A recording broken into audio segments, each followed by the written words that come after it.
Shalom sahabat Petra yang terkasih dalam Kristus.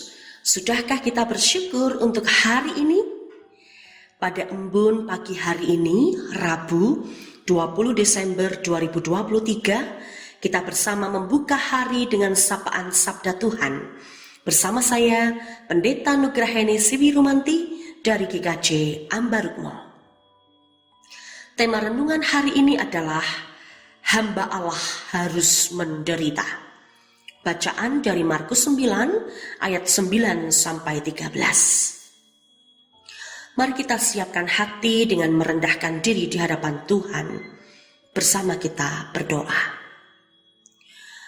Allah Bapa kami yang bertahta di kerajaan surga, kami bersyukur atas hari baru pemberian-Mu ini. Saat ini kami akan merenungkan sabda-Mu. Kiranya Roh Kudus menaungi kami, sehingga kami mengerti kehendak-Mu di dalam hidup kami. Bersabdalah ya Tuhan, karena kami siap mendengarkan. Amin. Sahabat Petra, mari kita bersama-sama membuka Alkitab kita. Kita membaca dari Injil Markus 9 ayat 9 sampai 13. Markus 9 ayat 9 sampai 13. Pada waktu mereka turun dari gunung itu, Yesus berpesan kepada mereka supaya mereka jangan menceritakan kepada seorang pun apa yang telah mereka lihat itu, sebelum Anak Manusia bangkit dari antara orang mati. Mereka memegang pesan tadi sambil mempersoalkan di antara mereka apa yang dimaksud dengan bangkit dari antara orang mati. Lalu mereka bertanya kepadanya, mengapa ahli-ahli Taurat berkata bahwa Elia harus datang dahulu? Jawab Yesus, memang Elia akan datang dahulu dan memulihkan segala sesuatu. Hanya bagaimanakah dengan yang ada tertulis mengenai Anak Manusia, bahwa ia akan banyak menderita dan akan dihinakan. Tetapi aku berkata kepadamu, memang Elia sudah datang dan orang memperlakukan dia menurut kehendak mereka, sesuai dengan yang ada tertulis tentang dia. Sahabat Petra, bulan Desember menjadi bulan yang sering dinantikan oleh kaum Kristiani. Karena ada hari Natal. Ya, setiap 25 Desember kita pasti merayakan Natal. Yang mengingatkan kita tentang kelahiran Sang Juru Selamat dunia, yaitu Tuhan Yesus Kristus. Tentu, jika mengikuti kalender gerejawi, kita juga akan dihantarkan terlebih dahulu dengan masa Advent, yakni masa penantian akan datangnya Sang Mesias. Suasana yang dibangun adalah sukacita, penuh pengharapan, dan rasa syukur.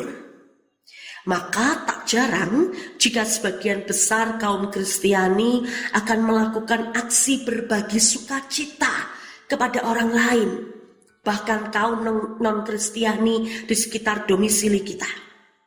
Tentu dengan sebuah tujuan dan niat baik bahwa sukacita kita itu harus juga dibagikan dan dirasakan oleh sesama kita.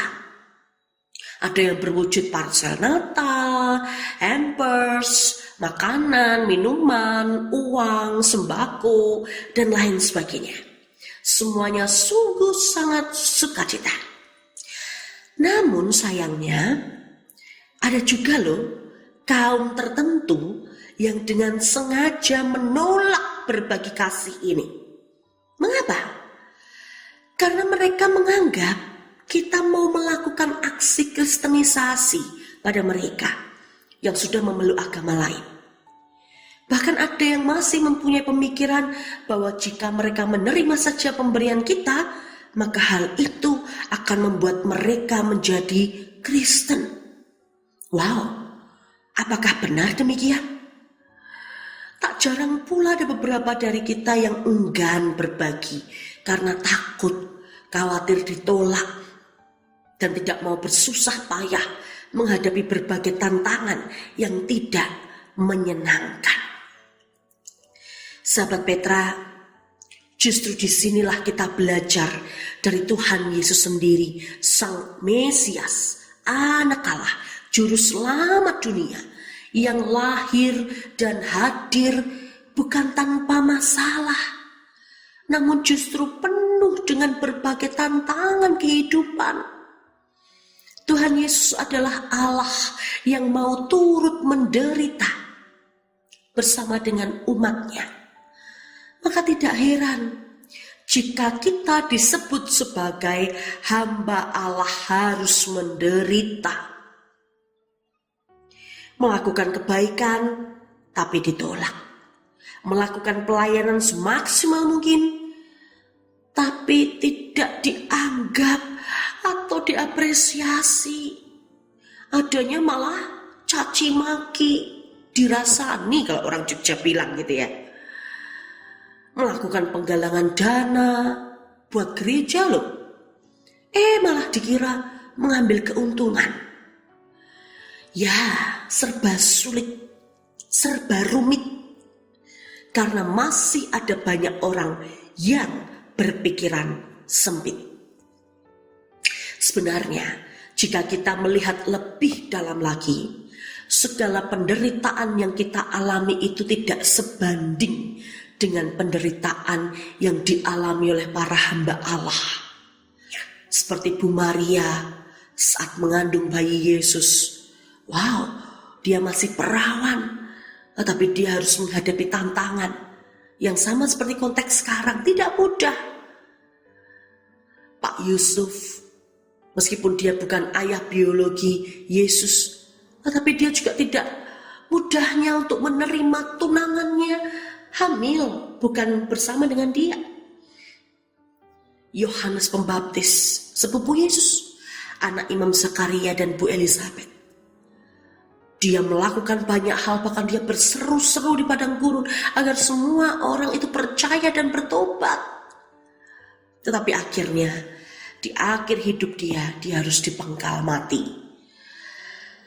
Bahkan semuanya ini tertuju pada Yesus Kristus.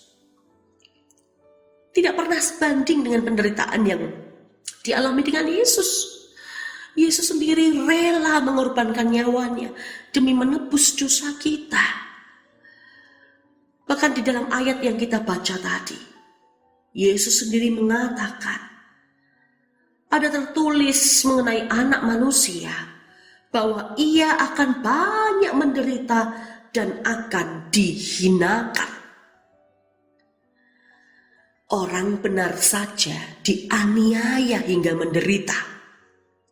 Lalu bagaimana dengan orang yang hidupnya tidak benar? Jadi sahabat Petra, kekasih Kristus, jangan pernah berhenti berkarya, melakukan kebaikan, dengan terus mengingat bahwa kita ini hamba Allah. Bahkan hamba Allah yang harus menderita, karena Kristus sendiri menderita bersama dengan kita. Masih ingat lagu ini? Mata Tuhan melihat apa yang kita perbuat, apa yang baik, apa yang jahat. Oleh sebab itulah jangan berbuat jahat. Ingat Tuhan melihat. Amin. Mari kita berdoa. Allah Bapa, kami bersyukur atas firman-Mu. Mampukan kami untuk tetap berbuat kebaikan, berbagi kasih bersama, dan tetap berkarya bagi Tuhan dan sesama kami, agar apa yang kami lakukan sungguh-sungguh menjadi berkat bagi banyak orang. Terima kasih ya Tuhan, di dalam nama Tuhan Yesus Kristus kami berdoa. Amin. Demikian sahabat Petra terkasih dalam Kristus, kiranya sabda Tuhan meneguhkan dan menguatkan kita senantiasa, khususnya dalam menjalani waktu hari ini. Materi renungan ini bersumber dari Sabda Winedar, Sadar, karya Sinode GKJ. Saya, Pendeta Nugrahene Siwi Rumanti dari GKJ Ambarukmo, mohon diri dan mohon maaf bila ada kata yang kurang berkenan. Sahabat Petra, selamat mengisi waktu sebagai saluran berkat Tuhan hari ini. Tuhan Yesus memberkati.